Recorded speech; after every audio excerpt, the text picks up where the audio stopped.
Марія Пляцко, я з Львова. Я художниця і працюю також викладачем ілюстрації в Українській академії друкарства. Серед моїх робіт, які я зробила до війни, є літографія, яка називається «Літо в огні». Я дуже довго думала над тим, як виразити свої емоції, оскільки ми всі знаємо, що війна не почалась 24 лютого, війна почалась у 2014 році і вона нікуди не зникала. Для мене порівняння того, як ми сприймаємо пору року і якогось емоційного комфорту, вони розійшлись, починаючи вже з 2014 року.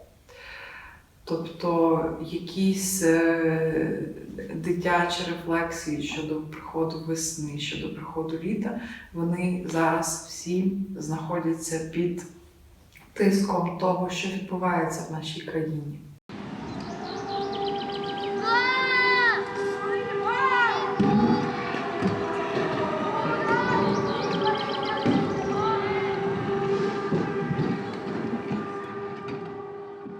З початком війни в мене настала певна пауза, коли переді мною було рішення, чи продовжувати щось робити, чи актуалізувати сьогодення. І насправді я певний час була в розпачі, тому що я не могла знайти форму, як мені передати свої емоції, як мені передати сьогодення. Раніше я дуже багато працювала з такими позитивними настроями, з красою людського тіла, з кольором.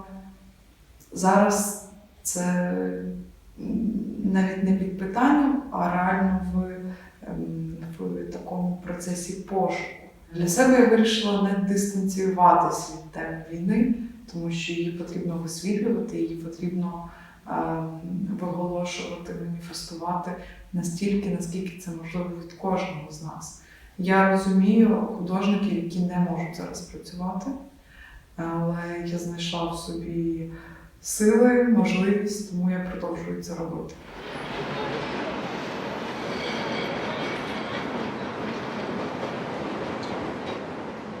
Я відчуваю, що у Львові є специфічне відчуття такої псевдобезпеки.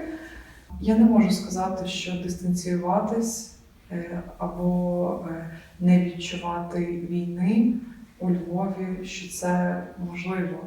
Особливо для людей, які займаються творчістю, але і загалом для всіх, загалом для будь-якої професії. Ми завжди контактуємо з людьми, які приїжджають. Це не обходить нас стороною ніяк. Я хочу, аби якомога більше людей побачило, як рефлексують художники, і зрозуміло, що це зачіпає нас абсолютно на всіх рівнях.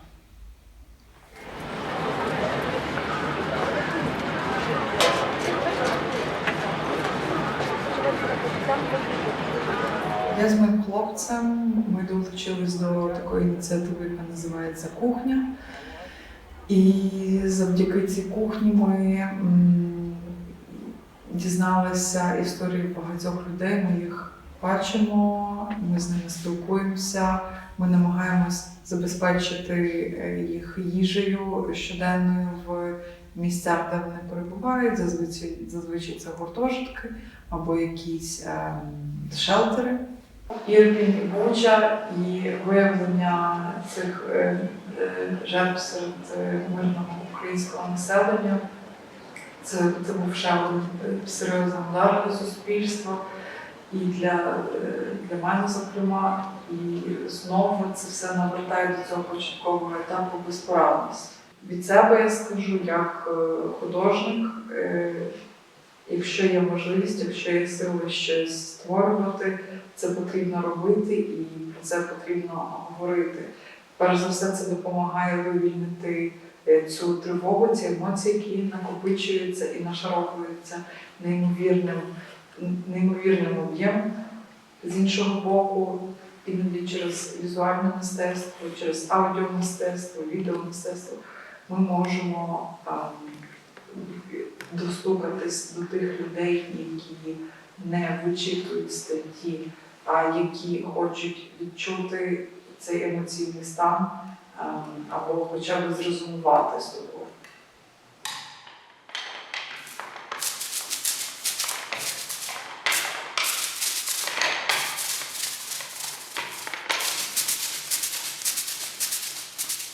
Поняття використання сили, воно є дуже комплексним.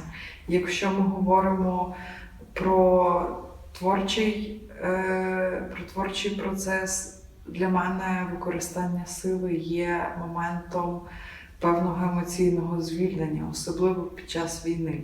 Для того, щоб зробити відбиток, потрібно докласти фізичну силу. Те саме стосується і літографії, і друку на офортних станках.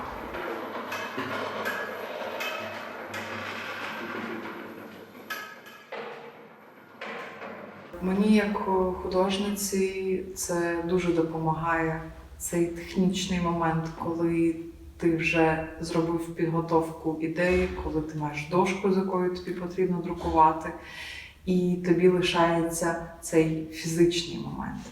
Я вважаю, що він звільняє мене від надмірних роздумів не тільки про ідею, яку я намагаюся виконати, але й таке фізичне навантаження, воно дає мені цей момент вивільнення від постійної думки про війну. Це момент, коли я відпочиваю можна сказати, в складній фізичній роботі. У вересні я зробила експозицію, яка називалась «Фігура», і багато відсилок я робила до праці Чеслава Мілоша «Поневолений розум», оскільки для мене воєнна тема і розуміння людини під час війни є актуальною, як і для більшості наших митців. Я використовувала символ вази з відсилкою до Граалю, до такого образу, який потрібен всім, але вони до кінця не розуміють, для чого він. Своєю експозицією я намагалась замкнути це питання, оскільки я зробила візуальний ряд, а поруч я поставила ці вази, до яких всі так тяжіють, як артефакти, що ось вони тут. І тобі треба собі ж задати питання, для чого це все робиться і до чого це все приведе. Війна, яка сталася в Україні, агресія Росії, вона не має для мене півтонів, це є чорно-біла війна. Ми бачимо напад і ми бачимо захист. Напад є захист, мусить бути перемога добра над злом.